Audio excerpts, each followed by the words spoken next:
Well, howdy folks, it's Matthew, your friendly neighborhood technician, and what we're looking at are parts and pieces out of a 2013 Ford F150 that came in with no brake lights and it would not shift into park.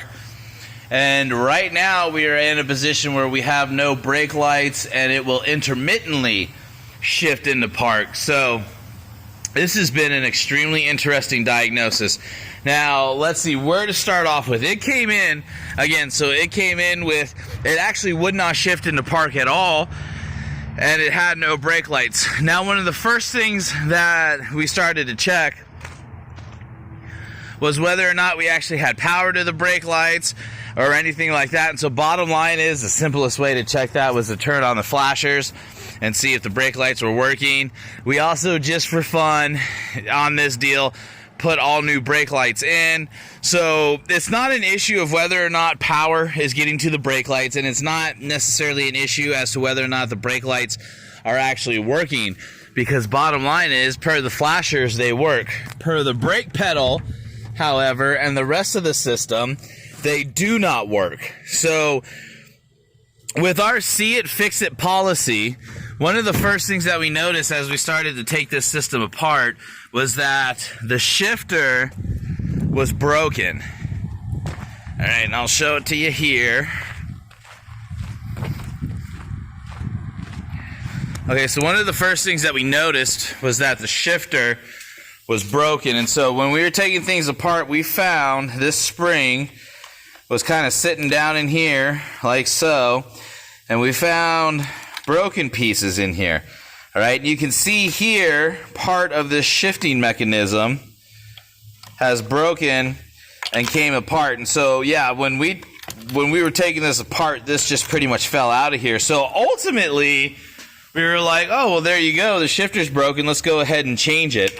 And bottom line, that is not what fixed it. Ultimately, that allowed us to intermittently put it into park. We can get it to work sometimes. We can't get it to work all the time. So that is a change in the system. But bottom line is, we still have no brake lights. And if you don't have brake lights, or if the computer does not agree that the brake lights are working or the brake pedal is being pressed, it will not engage the interlock shift mechanism, which is this guy down here. Okay, this pulls out, and that's what allows you then to shift it out of park. All right, and it's electronically controlled, okay, through this connector here. And so ultimately, the way it works is you have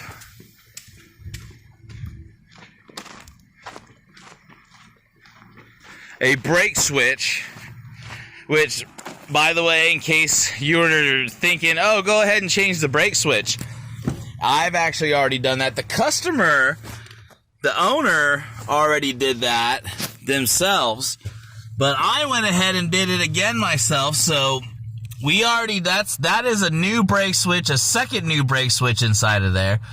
Okay, so again, it's got a new brake switch. It is not the brake switch. We also went ahead and changed out the parking brake switch. So it has a new parking brake switch and it has a new brake switch. So it is absolutely not the issue there, okay? Now, as you can see, we've been chasing wire harnesses and all kinds of stuff that leads back to the brake lights and whatnot. We also went ahead and put in a new ignition switch as well. And so the brake switch, the parking brake switch, and the ignition switch, no issues there whatsoever. Everything is new. Everything should be working. It still does not work. We have checked every fuse that is associated with the system.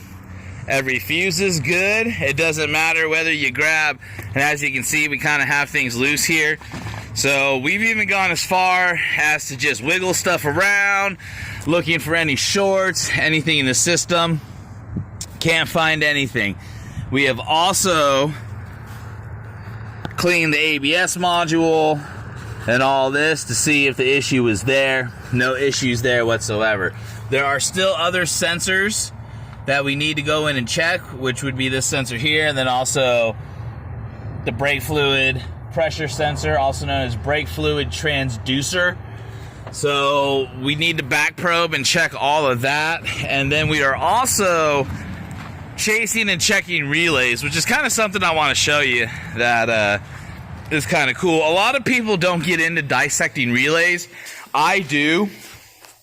And the same with fuses. Okay, when it comes to this electrical stuff, I absolutely get into dissecting this stuff, getting right down into the nitty-gritty with it and seeing exactly what it is that we're working with and dealing with.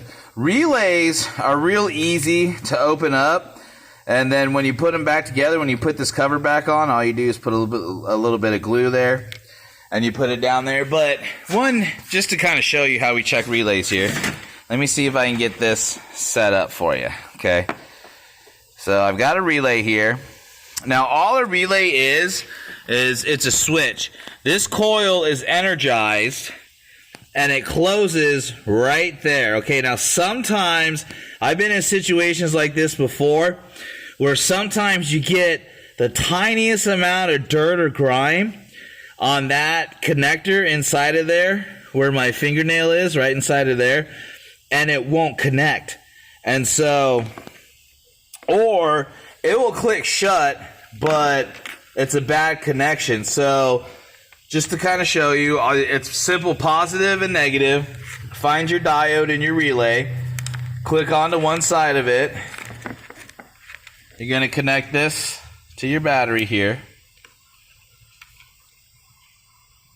And then it's just going to be simple. All right, let me see if I can get you, and now watch.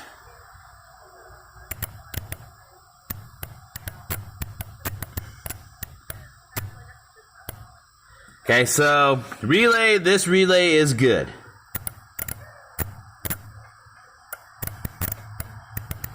And then what I'll do is I'll take just a little bit of emery paper and I'll clean inside of there to check and make, just in case, because you never know. But bottom line is, guys, we are absolutely chasing a gremlin on this deal. I've got Ford Technical Service online for shops, and they've made their suggestions. They've opened up all the diagrams I need for this to look into things and whatnot. So we absolutely will get to the bottom of it. It's just ultimately going to take some time. I am considering changing out this fuse box module. Now, this is not only, it's both the fuse junction module, which is inside of the vehicle, and it also contains the BCM and the anti-theft module, which is pretty much right here. You can buy this guy for $50 used. They're all,